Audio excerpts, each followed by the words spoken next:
Guys हम लोग solve कर रहे हैं यूपी पीजीटी 2016 केमिस्ट्री का क्वेश्चन पेपर। इससे पहले हम 2016 का जो ऑर्गेनिक एंड इनऑर्गेनिक का पार्ट कर चुके हैं। आज हम करने जा रहे हैं फिजिकल वाला पार्ट। तो इसमें क्वेश्चन नंबर जो दिया हुआ है, क्वेश्चन नंबर इस सेट में है 2। इसमें हमें बताना है कि heat change at constant volume यानी is equal to which of these, यानी कि heat change at constant volume किसके इक्वल होगा। अब हमें पता है जो अकॉर्डिंग टू थर्मोडाइनमिक्स का जो फर्स्ट लॉ है उसके according delta U is equal to Q plus W होता है, यानी change in internal energy, change in internal energy या हीट। तो ये होता है क्यू प्लस डब्ल्यू, और डब्ल्यू इक्वल टू किसके होता है, माइनस पी डेल्टा वी के। ठीक है, तो इसकी वैल्यू पुट करेंगे यहाँ पर तो Q minus P delta V आ जाएगा। अब जो हमें बताना है यानी डेल्टा बी जो है एट कांस्टेंट वॉल्यूम यहाँ पर लिखा हुआ है, यानी heat change at constant volume. तो इसके लिए डेल्टा वी इक्वल टू होगा 0 एट कांस्टेंट वॉल्यूम पर। तो यहाँ पर क्या होगा Q, अब ये हो गया जीरो टर्म क्योंकि इसकी जगह जीरो रखेंगे तो ये पूरा जीरो हो गया, और ये क्या हो गया, चेंज इन इंटरनल एनर्जी यानी heat change at constant volume will be equal to the QV, यानी QV जो हमें बताना है वो किसके इक्वल है, यानी कि इसके लिए डेल्टा U, यानी ए ऑप्शन हो गया इसका राइट आंसर। यानी QV यानी heat change at constant volume will be equal to the change in internal energy delta U। I think ये क्वेश्चन का आंसर क्लियर होगा। अब बढ़ते हैं नेक्स्ट क्वेश्चन की तरफ। अभी नेक्स्ट क्वेश्चन है, हिंदी में ही क्वेश्चन है। प्रथम कोटि की अभिक्रिया के लिए 75% पूर्ण होने का समय T75 एवं अर्ध आयु इस व्यंजक से संबंधित हैं, ये हमें बताना है। और यहाँ पर ये दिए हुए हैं ऑप्शन, यानी T75% का कंप्लीट होने के लिए कितना जो है T से कितना रिलेटेड होगा। ठीक है, ये हमें बताना है। तो यहाँ पर जैसे कि हमें फर्स्ट ऑर्डर रिएक्शन की बात कर रहा है, फर्स्ट ऑर्डर काइनेटिक रिएक्शन, तो उसके लिए क्या होता है, T इक्वल टू होता है 2.303 अपॉन के लॉग ए, यानी इनिशियल कॉन्सेंट्रेशन ए माइनस एक्स, ये होता है। ठीक है, अब हमें देखना है 50% के लिए कितना होगा। अगर T 50% की बात करें तो ये होगा 2.303 अपॉन के लॉग, अब 100 लेते हैं होल।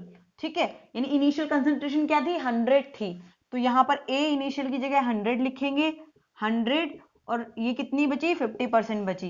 तो इसके लिए कितना आ जाएगा, T50% के लिए, T50% के लिए आ जाएगा ये यहाँ पर 2.303 के और लॉग ये 50 बचेगा, यहाँ पर 50 से 100 को डिवाइड करेंगे तो लॉग 2, ये आ जाएगी T50% की वैल्यू। ऐसे ही अब निकाल लेते हैं T75% की वैल्यू के लिए क्या आ जाएगा, इसके लिए आएगा 2.303 अपॉन के एंड लॉग इनिशियल कॉन्सेंट्रेशन 100 थी और 100 माइनस 75 बची। ठीक है, तो अब यहाँ पर क्या हो जाएगा 2.303 अपॉन के, और ये हो जाएगा log 2, क्योंकि यहाँ पर 100 में से जब 75 को माइनस करेंगे तो 25 आएगा, और 25 से जब 100 को डिवाइड करेंगे तो क्या आएगा 4, तो 4 को 2 का स्क्वायर इस तरह से लिख सकते हैं, तो ये हो जाएगा 2 मल्टीप्लाइड बाई 2.303 के log 2, ये होगी वैल्यू इसकी, किसकी, T75% की। अब हमें पता है जो T55% है वो किसके इक्वल है, इसके इक्वल है, यानी इस वाली वैल्यू के इक्वल कौन है, T50%। आई थिंक दिखाई दे रहा होगा, यहाँ तक दिख रहा है। तो T75% इसकी अगर वैल्यू पुट करें तो 2 इंटू T50%, या फिर T50% की जगह हम क्या लिख सकते हैं, 1/2 भी लिख सकते हैं। तो इसका आंसर क्या हो जाएगा, इसका आंसर हो जाएगा डी। आई होप इस क्वेश्चन का आंसर भी क्लियर होगा। अब बढ़ते हैं नेक्स्ट क्वेश्चन की तरफ। अब ये नेक्स्ट क्वेश्चन है, हिंदी में होगा इसका, हिम शीतित H2SO4 50% के प्लेटिनम इलेक्ट्रोडों के मध्य उच्च विद्युत धारा घनत्व पर वैद्युत उपस्थित में एनोडिक ऑक्सीकरण देता है। तो इनमें से कौन देता है, यानी एनोड पर ऑक्सीडेशन जो हो रहा है तो मतलब क्या फॉर्म होगा, ये हमें बताना है। जैसे मान लो H2SO4 की बात चल रही है। अब H2SO4 इस तरह से H प्लस और HSO4 माइनस इस तरह से ब्रेक होता है, ठीक है। तो यहां पर क्या होगा, एट कैथोड, ठीक है, कैथोड पर क्या हो रहा होगा, यानी इस तरह से तो ये ब्रेक होता है। अब ये दो, यानी कि कैथोड पर एक तरह से क्या होगा, रिडक्शन होगा। कैथोड पर क्या होगा, रिडक्शन, और एनोड पर क्या होता है, ऑक्सीडेशन। तो रिडक्शन में क्या होगा, जो H प्लस है, ठीक है, वो एक इलेक्ट्रॉन लेके क्या बना लेगा, H बना लेगा। ऐसे ही एक H प्लस और एक इलेक्ट्रॉन लेके क्या बना लेगा, H। अब ये दोनों कंबाइन होकर क्या बना लेंगे, H2 बना लेंगे। अब बात करते हैं एनोड पर क्या होगा, एट एनोड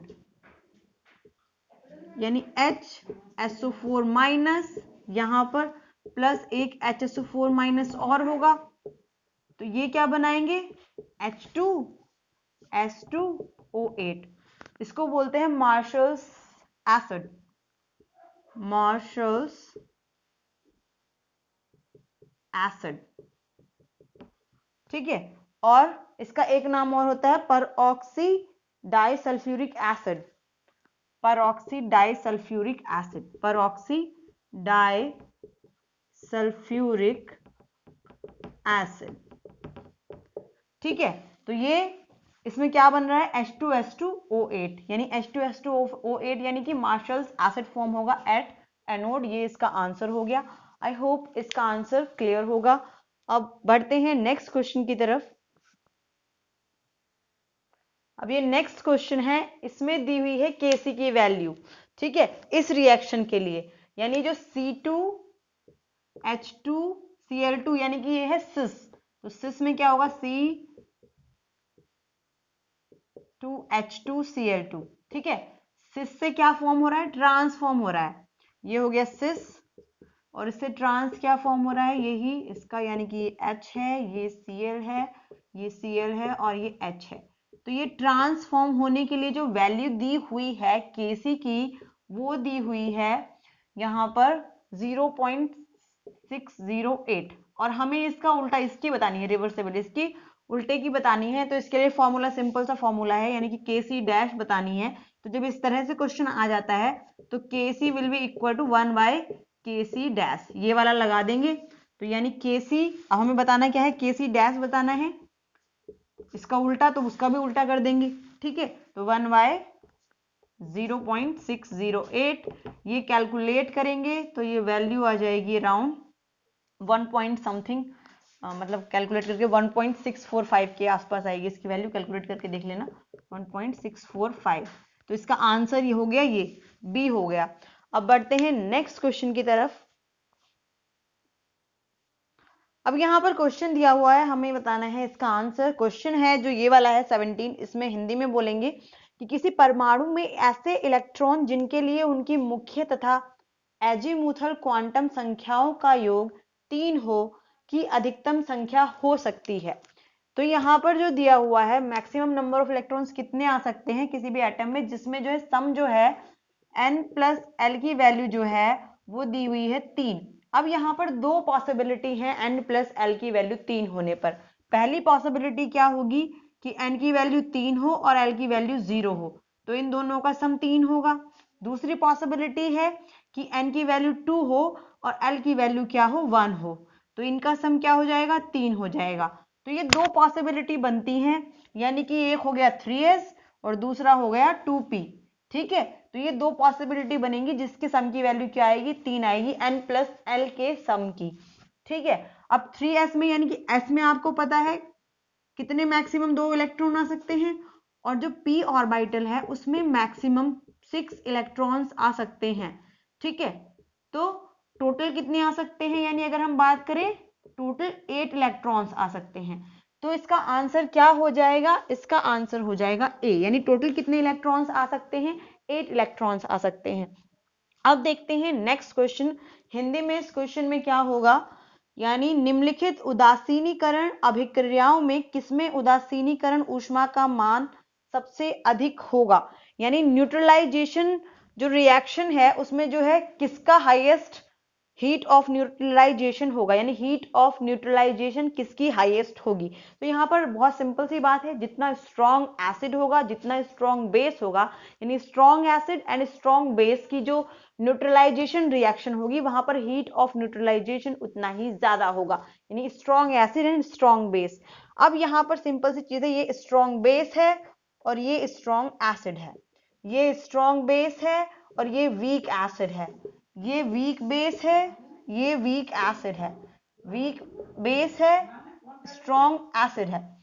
तो इसमें सबसे ज्यादा यानी कि ए स्ट्रॉन्ग एसिड और स्ट्रॉन्ग बेस का जो हीट ऑफ न्यूट्रलाइजेशन है वो सबसे ज्यादा होगा, तो इसका आंसर हो जाएगा ए। आई होप इसका आंसर क्लियर होगा। अब देखते हैं नेक्स्ट क्वेश्चन।